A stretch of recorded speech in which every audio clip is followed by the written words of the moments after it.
everyone. It's Jessica Gonzalez-Rojas, candidate for New York State Assembly in the 34th Assembly District, which includes the neighborhoods of Jackson Heights, East Elmhurst, Corona, and Woodside. Today, I'm super excited to do another quarantine kitchen with Cristina Gonzalez, no relation, but we are both Puerto Rican. And so today we'll be making a Puerto Rican dish. And the fun thing about this is that I am actually not a great cook. I'm someone who loves to, you know, boost the economy in my community and go to lots of delicious restaurants and support the small businesses. But in this moment, as we're all quarantined, it's really important to learn how to cook with very delicious and healthy items, and many in which we have in our home, which is something that we've been really mindful of given some of the shortages that we're seeing with food and food access. So I'm super excited to have y'all. If you have a question, those on Zoom can chat it in, and we'll be sure to answer those. But Cristina and I will be having just a conversation. She teaches me how to make pastelón, which is like a Puerto Rican lasagna. I think that's the best descriptor of that. So thank you all for joining us. Again, we'll have everyone off just to keep the streaming quality going. But again, if you have questions, please chat it in or raise your hand. And I'm really excited to have you all with me. So I'm going to turn it over to Cristina to get us started and making a delicious Puerto Rican dish today. Awesome. So yeah, we're going to be making pastelón, which is sort of like a Puerto Rican lasagna, but it's also kind of like moussaka, because we're not using pasta, we're using plantains, in the same way that moussaka uses eggplant. And so some of the ingredients that you're going to need are sweet plantains, ground beef or ground turkey, or if you're vegan or vegetarian, the crumbles work really well, or finely diced mushrooms. And we're using a lot of typical Puerto Rican flavors, which include adobo, some sazon, and sofrito or recaito. It'll be really flavorful and delicious and really homey. It reminds me of my grandmother's, because they used to make it for me whenever I visited them. So we're going to start with is roasting the plantains. You can alternatively also slice them and fry them to make your layers, but I actually like roasting and mashing. So Jess, I will take your plantains without even peeling them, wrap them in aluminum foil, and put them in the oven for 20 minutes. And just to note, we did turn on our oven at 400 degrees, right? To preheat. 400 degrees is the temperature where I usually roast things, when I have to roast things. So wrap them in aluminum foil. Wrap them in aluminum foil, because as you roast them, they begin to caramelize on the inside, and that those sugars release. And the aluminum foil means that those sugars don't end up on the bottom of your oven. You completely envelope them, or just sort of? Yeah, just wrap them up completely in the same way that you would a baked potato. Yeah, and just stick them in the oven. And that's it. So then while that's baking, we are going to chop up an onion. I ran out of onions, so I'm using shallots. And that's a good thing about this recipe, is that it is easily modifiable. So if you don't have onions, use shallots. If you don't have beef, use anything else that you could impart a flavor to, like that I mentioned. We're gonna ask my son to help me with the mozzarella, right? Mozzarella, that's right. And if you don't have plantains, or for whatever reason you don't like the sweetness with the saltiness, I actually also make this with mashed potatoes. So if you make mashed potatoes and layer them with the beef, it's kind of like a cottage pie even. So yeah, so we're chopping up the onions, and so while we do this, while we chop up the onions and chop up the garlic, I know that we wanted to talk about a bit about how COVID is impacting the Latinx community. I know that some people have started to see the data as it's coming in of what we already knew intuitively, that this was going to impact communities of color. And it impacts the Latinx community in a disproportionate way, because we tend to be those people in the essential jobs. Right? And what have you seen in your community, Jess?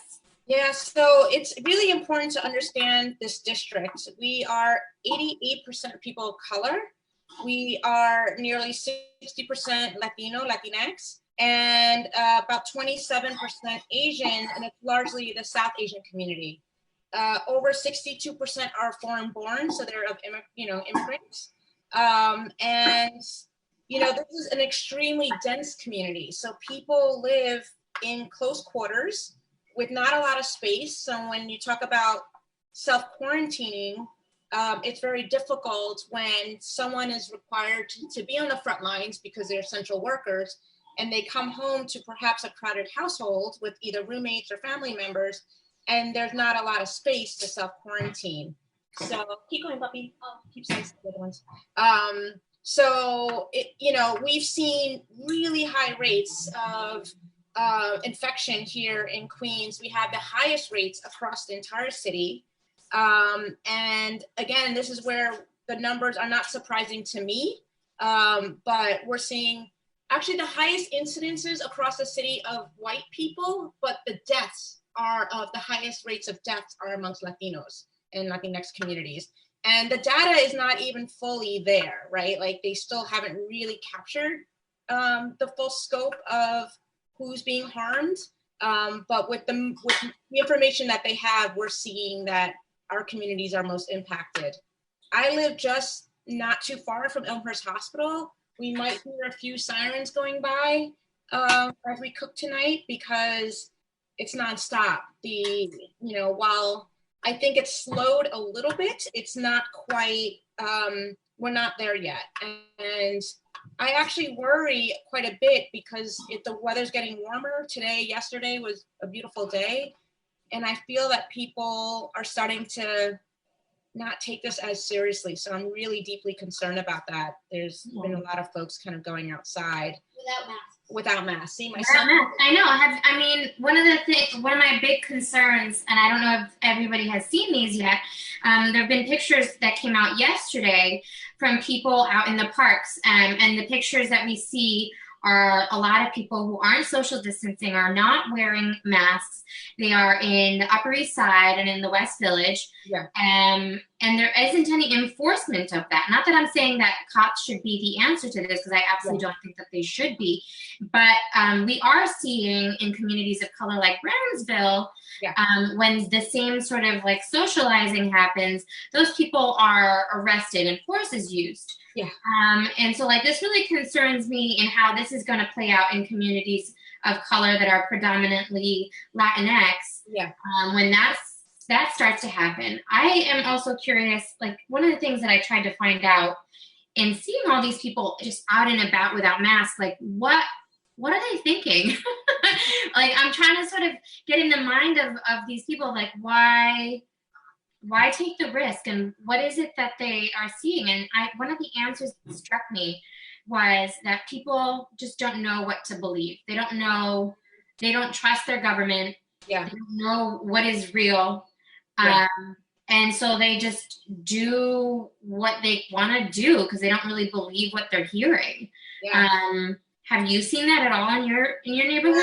Yeah, I am. I'm really, really worried. And it's, you're seeing this across race and ethnicity too. I worry about access though to masks and PPE, any sort of even PPE that we need, the protective gear. Every time I go out, which is, I try to really limit the times I go out. But because we are doing community mutual aid, calling our neighbors and checking in, the needs are so great. I mean, it's really heartbreaking that folks don't have access to food, don't have access to get their medicines, basic supplies, groceries. It's been really tough. So we've been there to assist in those moments. So I've gone out really just for those kind of mutual aid runs and my own kind of personal grocery runs, but really trying to stay indoors as much as possible. But when I do go outside, I'm just really shocked to see how many people are not, I would say most people are, but there are a number that are not wearing masks and not wearing gloves. Right. It's not as ubiquitous as you'd want it to be or it needs to be, Exactly. Like every single person should.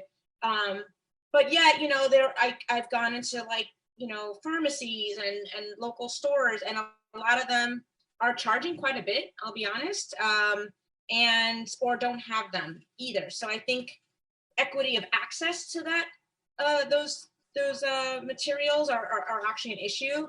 Today I delivered masks to an elderly South Asian man who one left, and he was reusing a disposable one over and over again because he really was down to the last one. So we made sure to get him a supply of masks.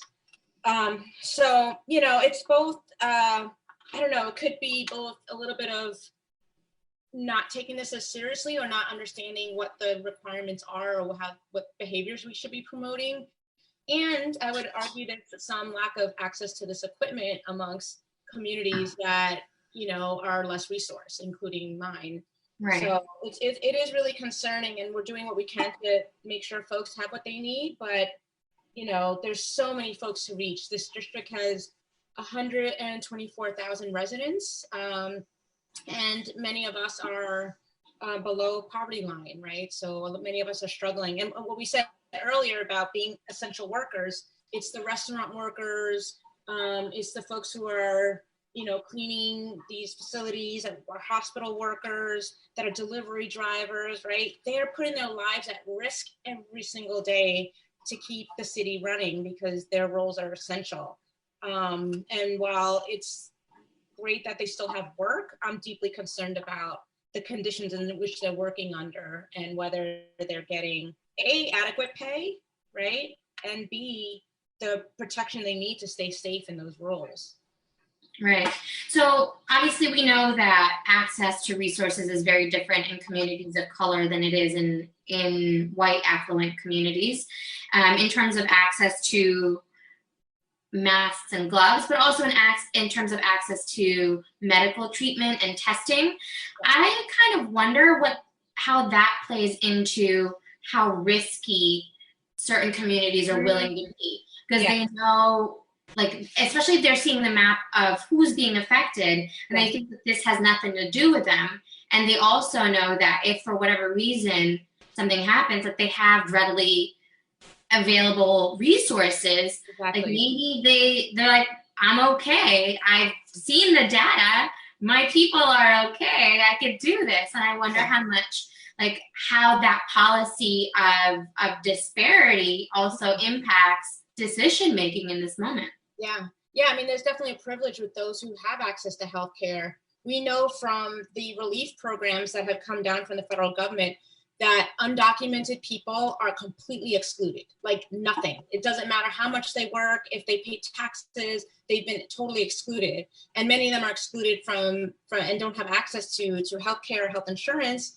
And then we even know that mixed status families. So even if there's a partner who is a US citizen and they're married to someone who's undocumented, they're completely excluded from the federal program. So it's whether the state can pick up the slack, and there's some programs that do help.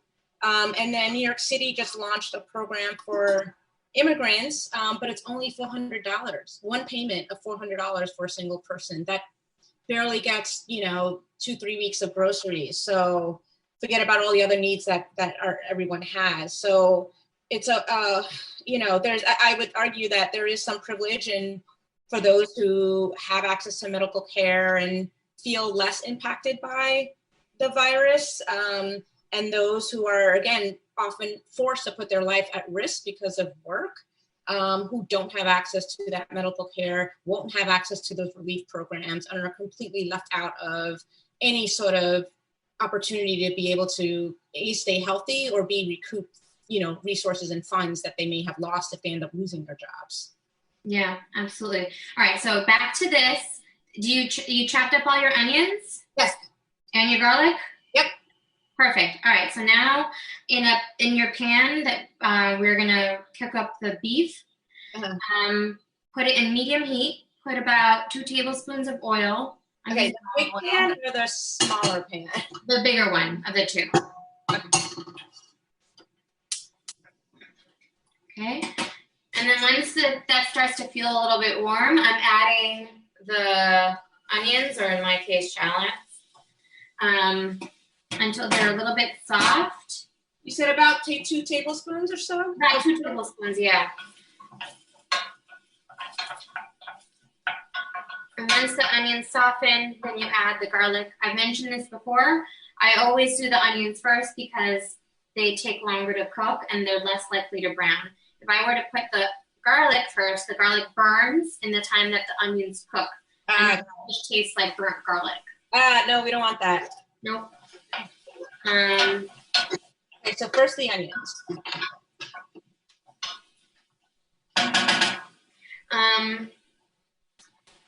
Okay, all right, so, and then, you know, speaking of our community, this has been a really rough 2 or 3 years for Puerto Ricans. Yeah.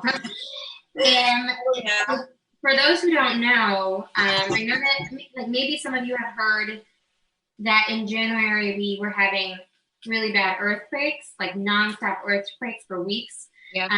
We're still having those earthquakes. We actually just had a 5-point-something magnitude earthquake off the coast of Ponce, I think yesterday, that destroyed a bunch of historic buildings in Ponce. It also meant that a lot of the people whose houses were already damaged from January are, like, their houses are even more damaged.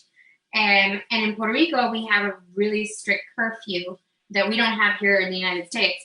So they're going through the same thing with coronavirus, and on top of that, having to deal with earthquakes. And we're not hearing about this. Like, New York has the highest Puerto Rican population outside of the island, and we're not hearing about this happening. Yeah, I mean, there's a few people that are tweeting about it. Obviously, like David Begnaud is like the honorary Puerto Rican. Yeah. Always talking about that, but yeah, like I hear about it because I have family down there, and we're being hammered, and we still have not a single Puerto Rican in the entire island has received their stimulus checks. That $1,200 that it's dropped in most people's bank accounts. Not a single person on all of the island of Puerto Rico has received that. There's money still from the hurricane that we haven't received, hurricane relief. There's money from earthquake relief that we've never received. Yep. And so as hard hit as we are here in Manhattan and in New York at large, there are issues that are happening in Puerto Rico too. Did you add the garlic just now? Huh? Did you just add the garlic? I added the garlic, yeah. There are things that are happening in Puerto Rico that are sort of really analogous to what we're seeing here in the way that our communities are just completely ignored and left to the side. And there's I'm always saying that we need to have better representation, but I also recognize that simply having people who look like me isn't enough. I need people who look like me who also understand our struggles and know how to legislate to solve those issues. Yeah. Which is why in your community specifically, it's so important to have someone who looks like the community, who thinks like the community, who isn't just like there to say the right things, but fights for the right things. Yeah. There was an article I just tweeted out, put on social media earlier today that talked about the lack of representation and the connection to COVID. And again, you see the communities most impacted are the ones that are not represented by our own people. So our current assembly member is a white man who was handpicked by the Queens machine, which consists of many white men, many not from Queens, and been there for 12 years. And we've never had a woman or a person of color, nevertheless, a woman of color represent this district. That, again, I want to remind folks, is 88% people of color. And because the majority of the residents are Latino, Latinx, it's really critical to have someone that really understands their lived realities. My father's an immigrant from Paraguay. My mom's Puerto Rican. Their life experiences influenced my life, right? And the things they fought for ensure that I have was due to the fights and struggles that they experienced in this country. And those are the fights and struggles I see every day in the community. Our immigrant population, our Colombian, Ecuadorian, Peruvian, Dominican communities that are the largest populations here in this area. So, you know, it's really important that we have someone that understands that and can speak to that and is like, again, not just like, oh, I'm Latina, so I should, you know, represent the community. I'm Latina, I care deeply about our community. I've been fighting for our community. I've been a founder of an immigrant justice organization more than 20 years ago because I've been deeply, you know, like passionate about equity, dignity, and justice for our immigrant populations here. So, you know, it's simply not just looking like some, you know, the community or having, you know, the same background, but rather having that plus understanding the experiences and having the strong values that align with our community. Absolutely. So I added the beef once the onions and the garlic is softened as well. So okay, do that now so that we can start to brown the beef. I mean, one of the things that I like to add to that is having people who look like you, who understand the issues, means that you have people on the inside who ask questions on your behalf. Ask questions to like all the decision makers, even ask questions of yourself and ask questions of like why things are the way they are and how we can fix that. Yeah. And so like, it's one of those things that we saw during like in the aftermath of Sandy, when we had, when we were getting packages from FEMA in the communities that were most impacted. They were care packages that were like survival kits, essentially. And those survival kits were missing feminine hygiene products. Yes, exactly. We calling them that. That's what we call, like, that's the shorthand. But there were no tampons, there were no pads. There was nothing to even acknowledge that women menstruate. That a lot of women menstruate. And it's because probably the people who were at the table when asking questions of what should go into these care packages, what are the things that people need day to day that they currently don't have access to? There wasn't anybody there that was asking the question specifically. What are the things that women need that no one else does in this moment? Yeah, exactly. And so I think we need people who ask those questions in those moments of struggle. Yeah. One thing that's been central in my activism has been a framework of intersectionality. And it's a little bit of a buzzword, but what it really means is understanding that you have to address conditions, right? Multiple conditions that impact communities, right? So I've worked on reproductive justice for 13 years, and I still do. I'll always be an activist for that. But reproductive justice is not simply the right to an abortion or the right to birth control or, you know, bodily autonomy. It's actually addressing all the issues that our communities face in order to be able to make and exercise decisions about our health, our family, and our future. So our framework has been, you know, how does this policy, right, say a health policy, how does this impact an immigrant? How does it impact a trans person? How does this impact someone who's low income? How does this impact someone who has a disability, right? Like someone who how, you know, those are the questions that we ask in any sort of advocacy around a particular policy issue.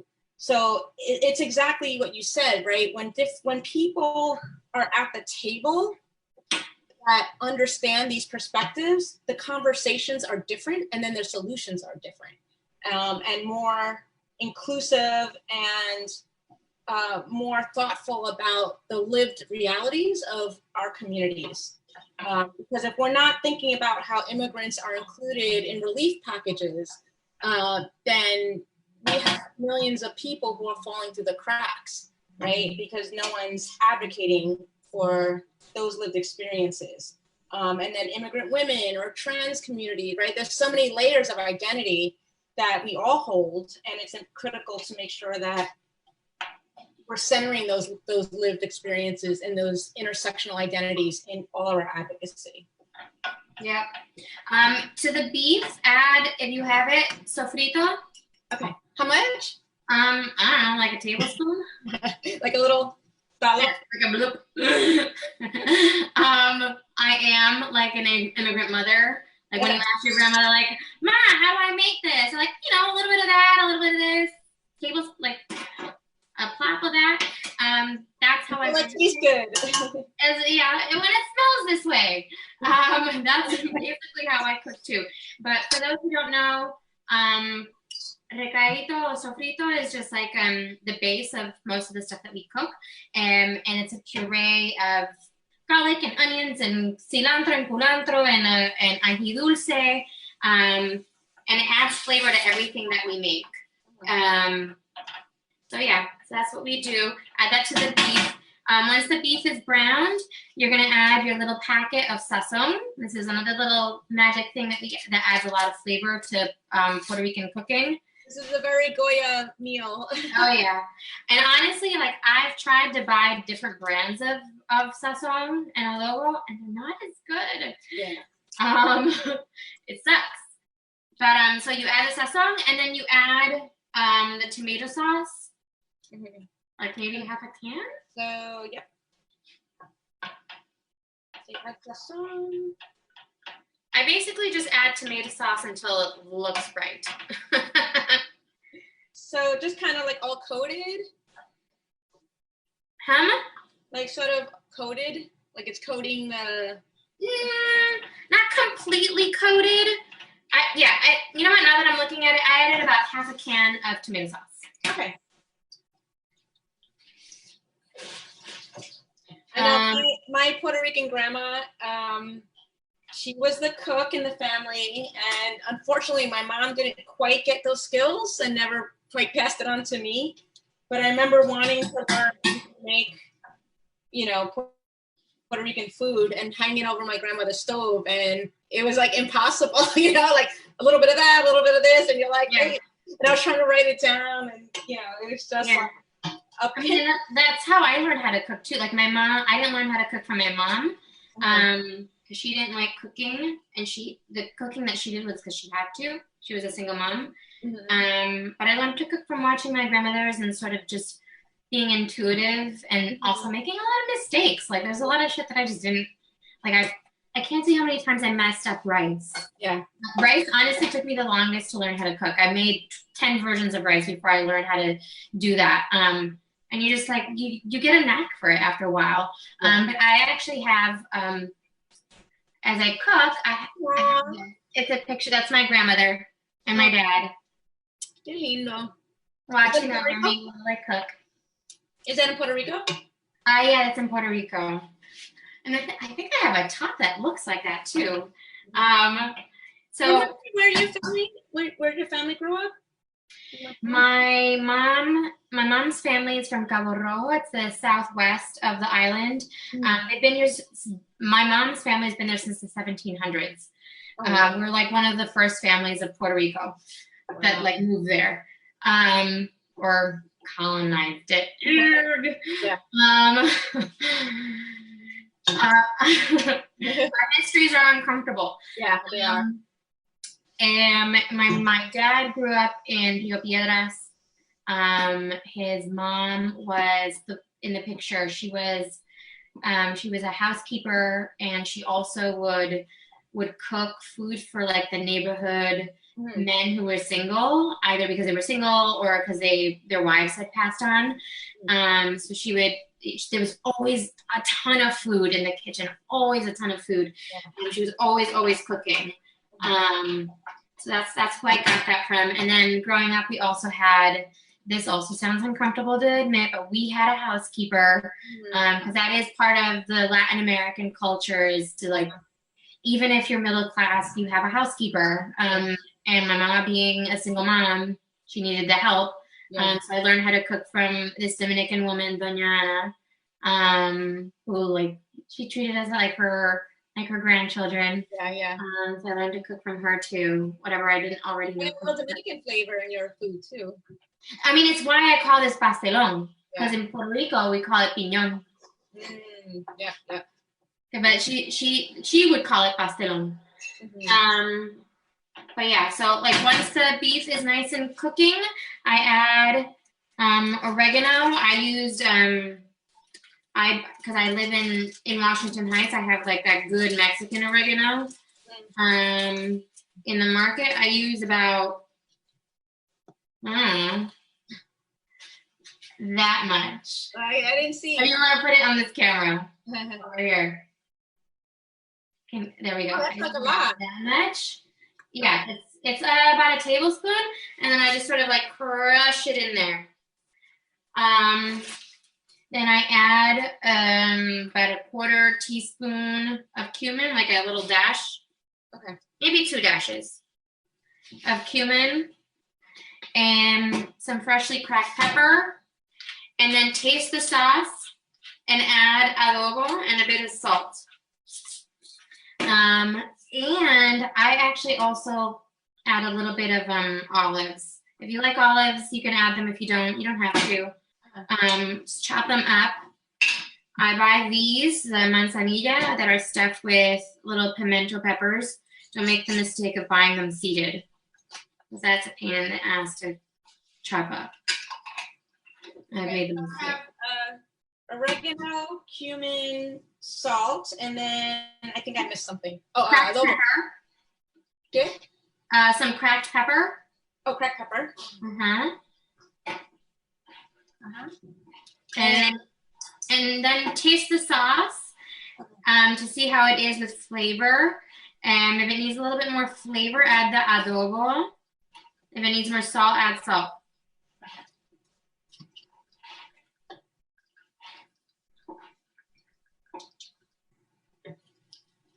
Tastes great, but I just love adobo. So Add more adobo. Fuck it. It's actually one of my favorite spices. I had a roommate in college, this Blanquita from Worcester, Mass. I taught her all about adobo, and she'd put it on everything because she loved it so much. She'd put it on eggs. Oh, that might taste good, actually. It was. She'd make scrambled eggs with it. I'll try that. All right.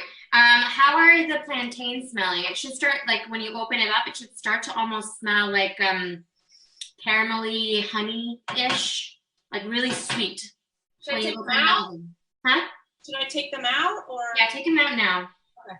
If the way that you look at when you open it up, if you start to see on the bottom of the banana that it looks like it's leaking honey, it's because it's done. So it's like those are the sugars that have released, because plantains are really high in carbs, or starches rather. And as those starches heat up, the starches convert to sugar. And so that's why sweet plantains are so sweet. And when you heat them up, they become extra sweet and caramelly. Yeah, they're pretty like you said, like they have honey, like a honey coating. Yeah, perfect. So they're done. So now you could actually just, if the peel should have sort of split in some spots because of the heat, that you should be able to peel it open. Not really. Should I just take a knife to it? Yeah, you can do that too.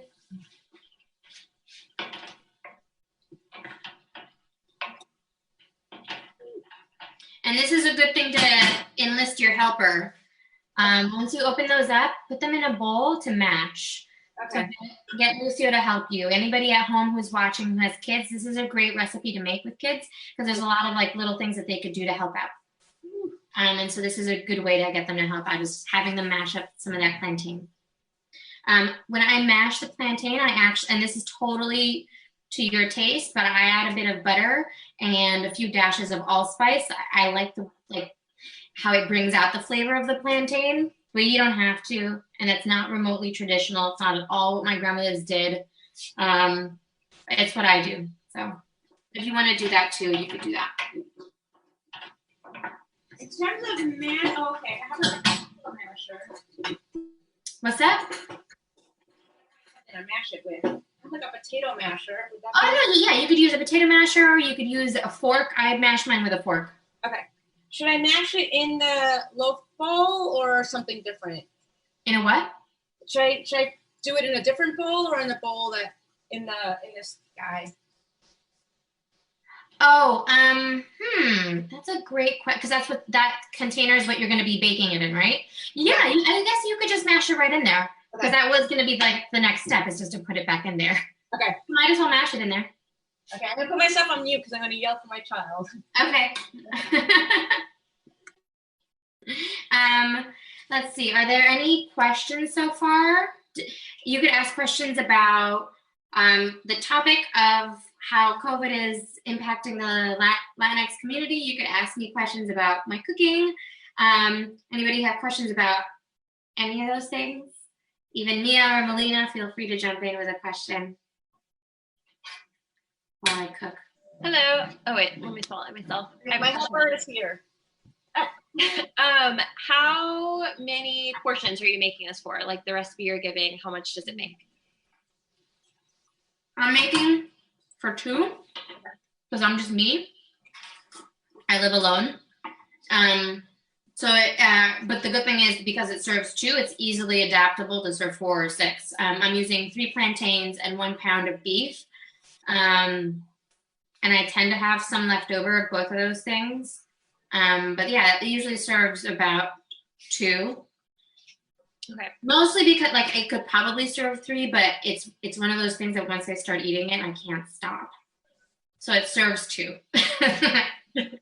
And then if you were to fry the plantains instead of mash them like you're doing, instead of baking them, do you just slice them and then fry them in vegetable? Yeah. Okay. So I'm gonna use a regular plantain as an example. This is a not ripe plantain, but pretend it's a ripe one. Basically, you peel it and then you slice it like that. Mm-hmm. Okay. So that it's like it's the shape of the plantain, and you just slice it, slice it, slice it, slice it. So they basically end up like long pieces of lasagna. Got it. Okay. That's it, and you fry them up at a medium low heat because you don't want them to cook too fast and then brown. Got it. So yeah. All right. How's the mashing of the plantain coming along? A little okay. Should I shut off the heat on the meat? Is it good? Does it taste fine? Yeah, it tastes really good. All right, then the meat is good. You're good to go. Now we can move on to the next thing. Okay, Lucio. All right, we're gonna have another helper help me. Okay, so take the meat off the heat and then take the other pot because we're gonna make, and this is very not traditional, we're gonna make a bechamel, which is a milk sauce. That sounds gross. But it's delicious. It's a thickened milk sauce. It's a traditional sauce. They actually, it's what you put on like what is it? Pasticcio. It's another Greek dish. So I figured if it tastes good in that, it will probably taste really good in Pastelón. And I did it that way one time, and it tasted amazing. But the traditional way is to just do an egg wash and pour that over. I much prefer the bechamel. So what we're gonna do is we're gonna take 1 tablespoon of butter. You mentioned that if we wanted to add a little butter to the plátano, that we could add it. Like, how much would you recommend? Like a tablespoon? Scoop. Everything's a tablespoon, right?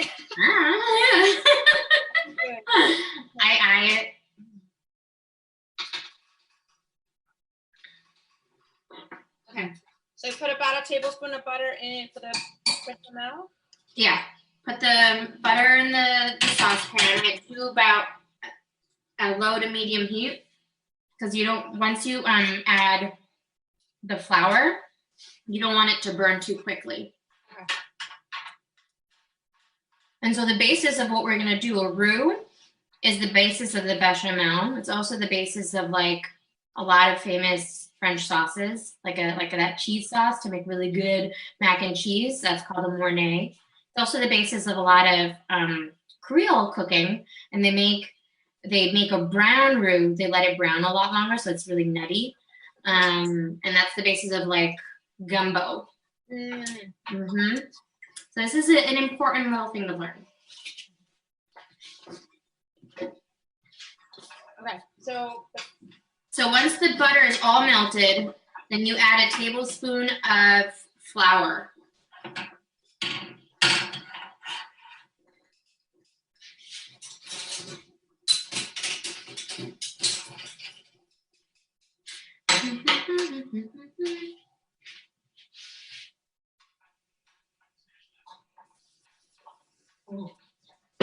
There was something that we brought up, excuse me, on our talk yesterday, because another thing that happens a lot in the Latino community that's really important to us is our religion, and sort of what is happening in this moment with religious communities so that they don't go to church, to still be really in touch with that part of their culture. Yeah, it's interesting because I think, people are going virtual, and I am worried that, with the effort to reach people virtually, there's so many people that are falling through the crack. There's still a huge digital divide in our community, and access to electronics, computers or tablets are very limited.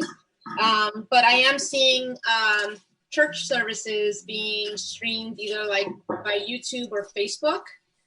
In fact, I'm on a couple of community Facebook lists, and somebody shared a church service that was happening on those lists, so people could just sort of join live. So I think that's that's important. I worry about all the rituals that we're losing in this moment. I remind myself that those of us that are healthy and that have a safe home, that it's a really small sacrifice to stay home for those who have that.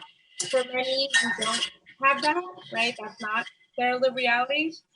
But there is a sadness when you lose some of the rituals in your life, like church or graduations or weddings or funerals. So, I think some of these things are going virtual, but I just worry that how many people are unable to participate because of the divide that exists in our neighborhood. All right, so as you add that flour, whisk it into the butter. So it creates a paste. And once it starts to paste, you add your milk and whisk so it doesn't create any lumps, because it does tend to create lumps when it is flour. Then once it's pretty distributed, then I add the rest of the milk. Then under that heat, it's going to start to thicken. And you want to thicken it to the point that it coats the back of a spoon. Right now, it just falls off the back of the spoon, but once it coats it, then it's good to go. It's thickened enough. The heat will do that with the flour. So you're pouring it in little by little? No, the milk? Yes. Yeah, that I do. And then constantly whisking it until it's all in and there aren't any lumps. Okay, yeah, it's a little lumpy, but just keep whisking. Whisk it. There you go. Is it better? A little bit. I think I have a weird stove that, if you lower the flame, it shuts off. So it tends to be a little bit hotter than sometimes I want it. But okay, it's getting smoother. All right, there you go. Keep doing that until it's completely smooth. It's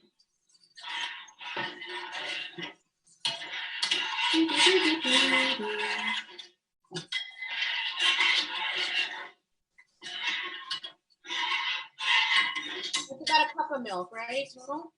Pardon? It's a cup of milk total? A cup of milk, yep. Yep, so if you wanted to scale this up, all you'd have to do is because to do the proper bechamel, you do equal parts of everything. So if you do 1 tablespoon of butter, or rather if you wanted to end up with 1 cup of milk at the end, you do 1 tablespoon of butter, 1 tablespoon of flour to the 1 cup of milk. So if I wanted to increase it, it would just be 2 tablespoons of butter to 2 tablespoons of flour to 2 cups of milk. Got it. It's pretty equal. It's easy to remember. And Cristina, you mentioned that this is not really part of like the traditional Puerto Rican style of it. How'd you sort of discover? It was years ago. So my sister used to be vegetarian, and she was making a vegetarian version of this with like the faux meat crumbles that ended up being, they were really dry. So we were trying to sort of figure out how can we make this not as dry, and came up with the idea of adding bechamel to it. And I loved it. It like, especially because you do the bechamel, a layer of the bechamel, and top it off with cheese. It's like, it hits the spot. And I just transferred it to the non-vegetarian version. It tastes so much better. Yeah. Okay, so my plátanos are smushed up. My meat is nice and yummy. Okay. And smooth. So it'll start to thicken as it heats up. Once it starts to be really like thicker to the point that it can coat the back of the spoon rather than just like slide off, it like coats it. Then you could take it off the heat. While it's doing that, while it's heating up little by little, grate some nutmeg and add salt to taste. To the bechamel? To the bechamel. That's right. So grated nutmeg and salt to taste. I also add a bit of crushed pepper to mine, but you don't have to. The traditional bechamel just has the grated nutmeg and the salt to taste.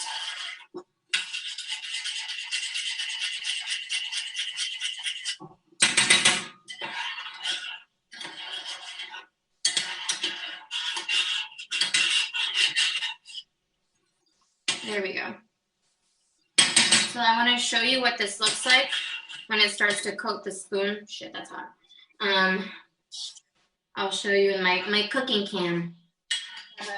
So it's no longer like a liquidy because it starts to, see, it coats that spoon and it stays on there. When it's just milk, it rolls off and it doesn't stick like that. That's what it looks like. I'm going to give it a little bit longer though.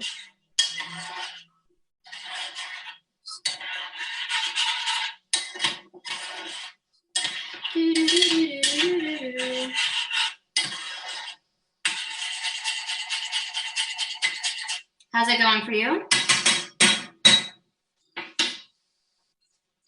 Yeah, it's kind of like I don't know if you can see it, but yes, that looks perfect. Yay! Even bechamel. Just make sure you taste it. Make sure that it tastes good with salt. Yeah, it tastes good. Perfect. See, it sounds weird that you're making a milk sauce. Yeah. But it tastes really good. Yeah. Is it like I would even say like mofongo as well, like mofongo as well. Like I like it when they add like a sauce on top because it's very dry. So this makes a lot of sense. Right, exactly. What was I gonna add? Oh, the nutmeg. So we should take it off the flame once. Yes, I take it off the heat once it is thick enough. I think it's thick enough. All right, take it off the heat, and now we're ready to assemble. If your helper already mashed up those plantains, we're good to go. Yeah, good to go. This is what it looks like. Is that about right? You want it a little bit, if you could smooth that out a little bit. Like mush it up more?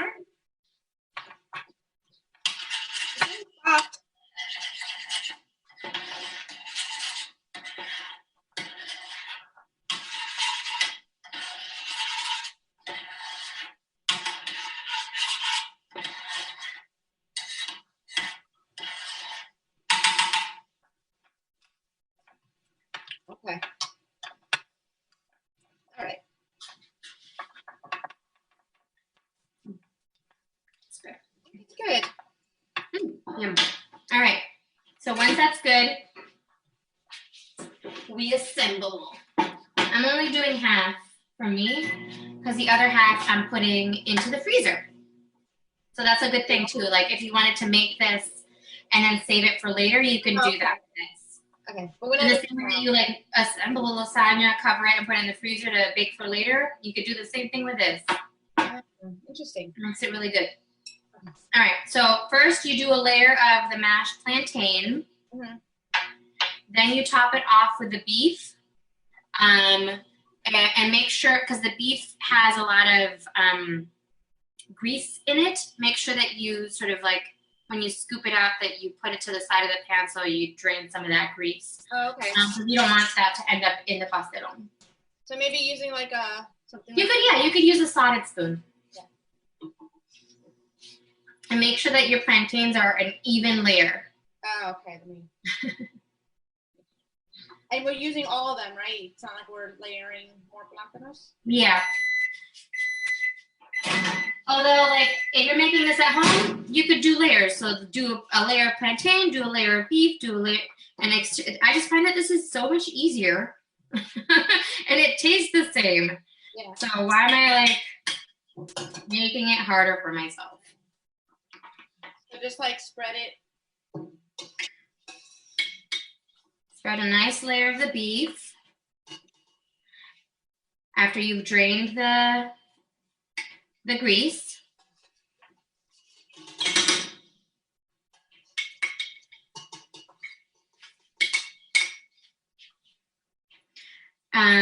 In terms of how it is with the layers and the thickness, you want to do like that. You want to make sure that the plantains are the same thickness as the beef.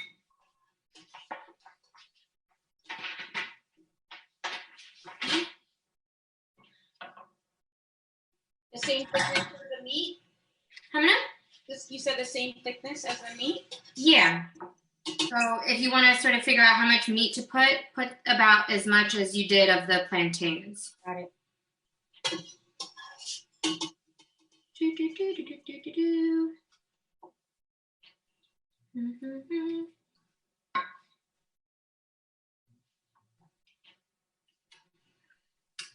I have a quick question from the audience. What are some drastic actions that need to be taken in order to close the shameful health disparities in our communities? Back to what we were talking about before. Yeah, I believe, and something I've been fighting for since 2007 is a universal healthcare program. We know that the system that we live under right now, which is a for-profit health system run by insurance companies, right? These insurance executives are getting paid millions of dollars, right, to lead these organizations and these companies that are responsible for our healthcare. And we've all heard stories about people being denied life-saving care from their insurance companies. They're paying their insurance, they're paying their premiums, and are still denied care. The fact is the Latinx community has the highest rate of lack of insurance.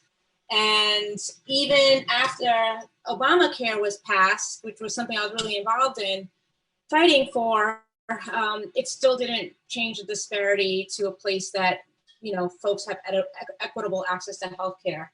So in New York State, there's a bill called the New York Health Act that would radically change the way in which healthcare is administered in New York. And it's basically a Medicare for all style policy that would be for New York State.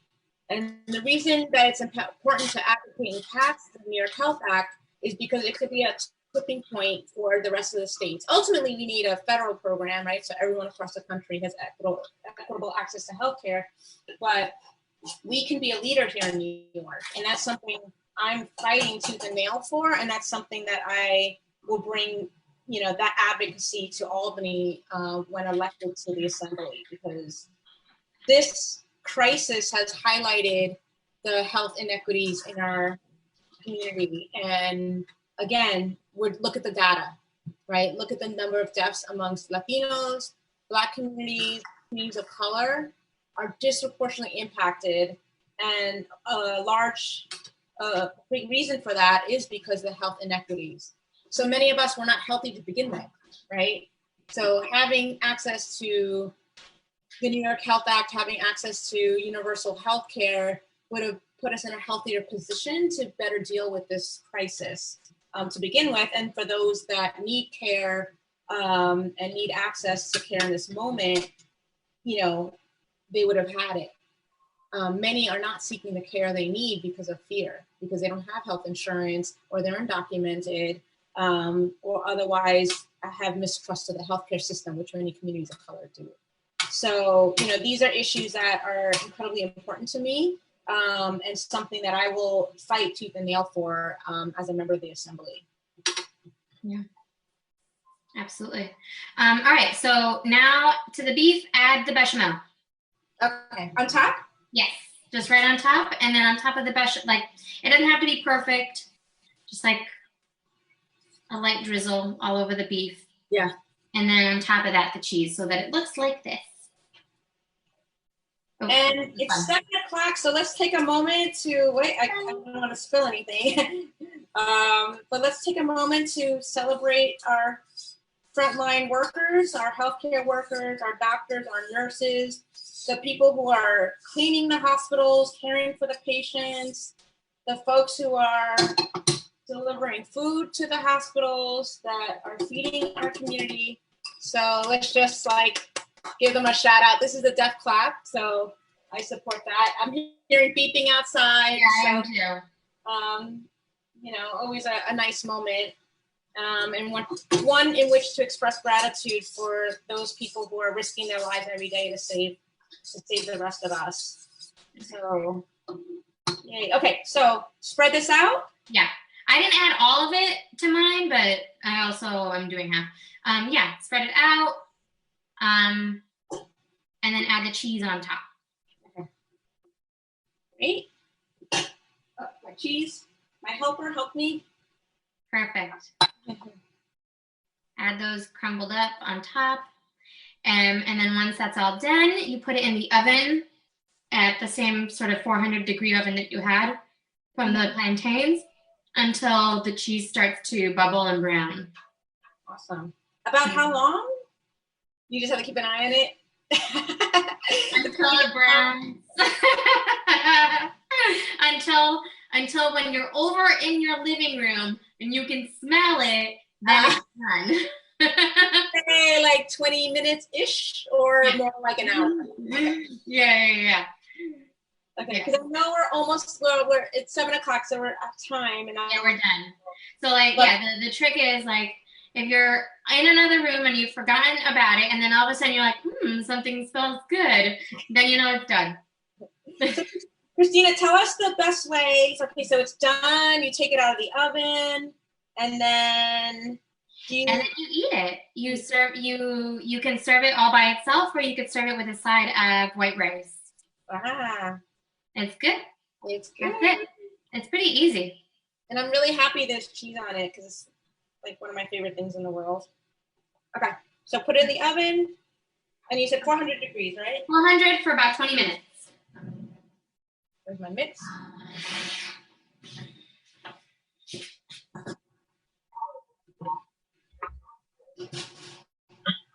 Great.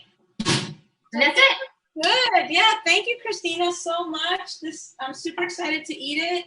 I hope folks were able to follow along or catch the recipe. I know we sent the ingredients in advance, so it was pretty easy. I'm becoming good at this. Again, I think the one thing I want to continue to uplift is the big disparities that our communities are facing as we're eating Puerto Rican food and kind of honoring our culture here. It's important to note how many Latino, Latinx people are dying in this moment. And it is because of the vast inequities, right? The racism, xenophobia that we experience, the exclusion from public benefits and programs, and lack of language access. The lack of language access, absolutely. I mean, we're seeing information come out, and they do come out in Spanish, but it's a slow roll, right? And then forget about the other languages, Bengali and Chinese and Russian, and you know, our communities are the last to have the information and have access to the information. So again, these are things I'm fighting for. These are things I've been fighting for decades, but certainly want to bring that fight to the state assembly because I really want to look at structural change. You know, doing the community aid work, the mutual aid work it's really important in this moment, but these are Band-Aids, right? We shouldn't have to go out and go grocery shopping for a family because they're not getting a stimulus check, they're not getting unemployment, they're excluded from these programs. Like, that's injustice. And we need to ensure that we're addressing the root cause of these problems and creating solutions that serve us all. So I'll leave you all with that. Thank you, Cristina. Thank you, everyone, for joining us. I can't wait to eat. And we'll be back on Wednesday at 8 o'clock with a wonderful woman who's going to share gratitude practices. So even in this very difficult moment, it is important to practice gratitude, and it's a good way to kind of address some mental health needs and really think about the things we do have even in these crisis moments. So Wednesday at 8 o'clock, please join us. And again, thank you all for joining us. All right, bye.